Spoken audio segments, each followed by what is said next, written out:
We'll still have some of our inventory that people are familiar with, but it's going to be a booth that has three themes to it: artwork relating to climate change, politics, and the gender issues. I'm continually struggling with people thinking that we're still that marine landscape gallery selling paintings of the North Shore, but that's not what I'm interested in now. The art needs to have some relevance to what's going on today. Richard, it's great to see you. We're excited to have Child's Gallery coming to the Baltimore Fine Art Print Fair. Can you tell us a little bit about yourself and something about the gallery? Sure. Well, we're delighted to be attending the fair, very excited for it. My name is Richard Baiano. I am the president of Child's Gallery. For those of you who may not be familiar with Child's Gallery was established in 1937 on Newbury Street in Boston. It is the longest running commercial gallery on the street.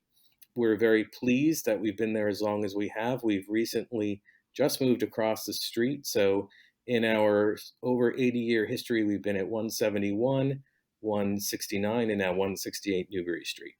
So Child's Gallery is a generalist gallery. What that means is that we offer paintings, prints, drawings, sculptures in many collecting fields from the Renaissance to contemporary. We are one of the few galleries that maintains an open print department. Our print department was actually founded as a separate department in the late 1940s. And it's been running continuously ever since. So we have a wonderful print room where people can come and peruse boxes, etc. During our long history, the gallery has taken on art and interests that relate to the current owners at the time. There have been 4 sets of owners through the gallery, but the one continuous thread is that we've all learned from the previous proprietors of the gallery. So in many ways, we think of ourselves as just custodians of the gallery. Currently, our offerings, I would say, focus on, in paintings and sculpture, American 20th century, primarily mid-20th century, all the way through to contemporary, with our artists that are contemporary. What we try to do is work with artists that are working in traditional techniques and mediums that also are referencing the past in one way or another. In terms of our print department, the first example of that we started on, which was an artist that I brought in about 2006 when I had just started at the gallery, is an artist named Eric de Mazziere. He's a French artist who is a master of intaglio and copperplate etching and aquatint.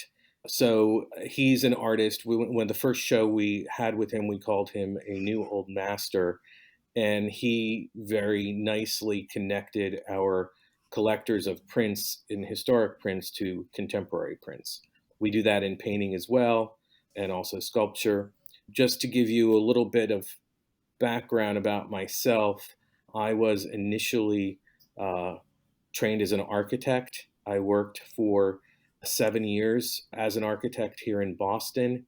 One day I was walking down Newbury Street and I walked into Child's Gallery, and lo and behold, I ended up in the print department, and Stephanie, who later became my business partner, sold me a Piranesi print. And at the time, it was the most expensive print I had ever purchased. It was about $135. But the running joke was it hadn't been priced in 25 years. So, which is still, true of things today. We used to have Sinclair Hitchens from the Boston Public Library come in and try to find the old inventory with the old prices. But a little bit more about me. I actually, when I was studying architecture, I had an architectural history course that was looking at contemporary descriptions of Renaissance buildings. And so the only way to understand the architecture as you would have understood it at that time was to look at engravings. So we looked at wood engravings of Renaissance architecture. And that was a whole semester, which really got me excited about looking at prints for the first time in a way that wasn't what I had assumed prints to be. At that time, this was in the early 90s, The Florence, the flood of 1966 was still very much in people's minds and in the antiquariate bookstores. So you could buy some of these prints. So I started as an architecture student collecting old woodcuts that were engravings from books that had been destroyed in the flood in Florence in 66. So fast forward a few years, I'm back in Boston. Well, I'm in Boston. I had worked in Princeton for a couple architecture firms, and eBay came online. So I actually got my start in the trade as being an eBay seller for prints in 1997. So, Ooh, is that early? That's early in eBay oh, this time, isn't was it? way early in eBay. And it was really interesting because this was when you could actually follow and see who was buying and who was looking at what. So Oh, of I had learned of all of these people that really had a good eye, and I started buying from dealers in the Netherlands, in Germany, in Italy, and that was around the time that I walked into Newbury Street into Child's Gallery, and I was like, well, if I'm going to be doing this, I need to think a little bit more about how I do this. And so I started interning at Child's Gallery for a period of 2 years. During that time, I had quit architecture, moved to New York with my now husband, and I was there selling exclusively online for 2 to 3 years on eBay. It was a company called platemark.com. And that was when you could get words like that.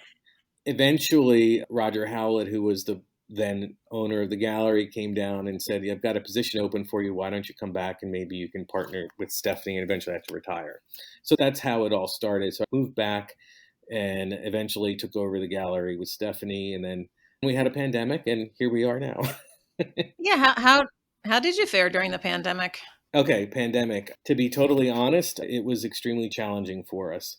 If it wasn't for the PPP loan, I couldn't say with confidence that I would not be here now. So I am very grateful for that. We survived COVID. We moved across the street, and it's actually been a great new start for us.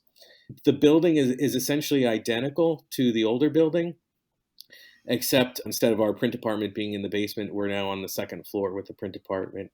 And it's just a beautiful exhibition space. I think it's allowed us to put a new face forward.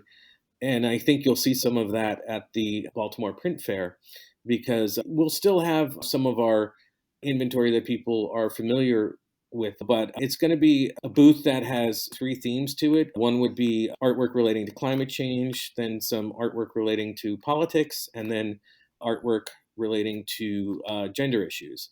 So Joan Hall, who is an artist that we represent, and we'll have an upcoming show of her work in September, October. She is what I call a paper sculptor.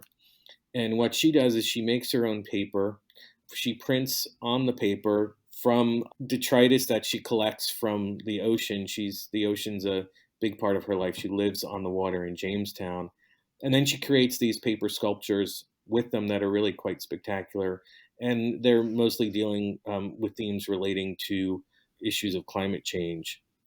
Another artist we'll have is an artist named William Everston. He is a contemporary printmaker, and he's doing woodblock engravings.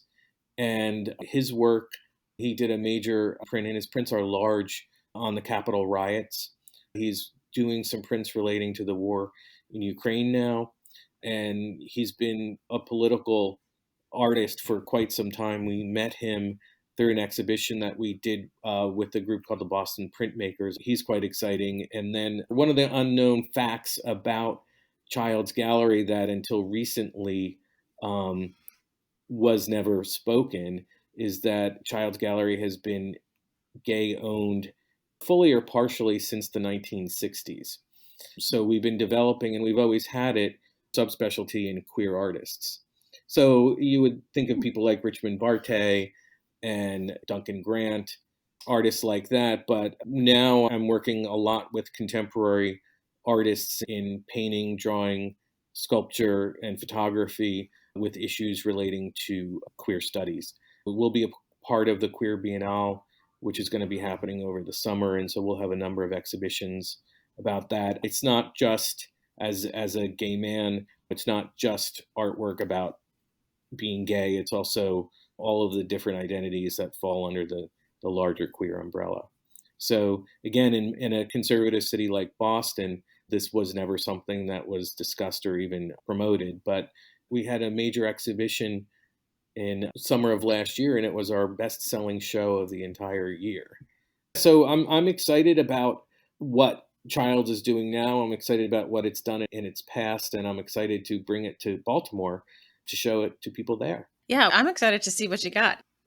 When you take over an existing gallery, you inherit, in addition to inheriting the goodwill, you inherit the badwill, and you inherit whatever assumptions people have of what it is that you do. So I'm continually struggling with people thinking that we're still that marine landscape gallery selling paintings of the North Shore. Not that we don't still sell some of those, but that's not what I'm interested in now. I feel like, and this is something that I think is just indicative of the times, that the art needs to have some relevance to what's going on today. And that's my big, having learned from, mentored with Roger, who had been in the gallery since 1969, my feeling about what's changed in the art world is that in the past, people were looking to buy a piece of history. And that's really what was important, at least here in Boston. And now I think mainly as a result of going from the paper age to the digital age, we're really more interested in having a piece of the now.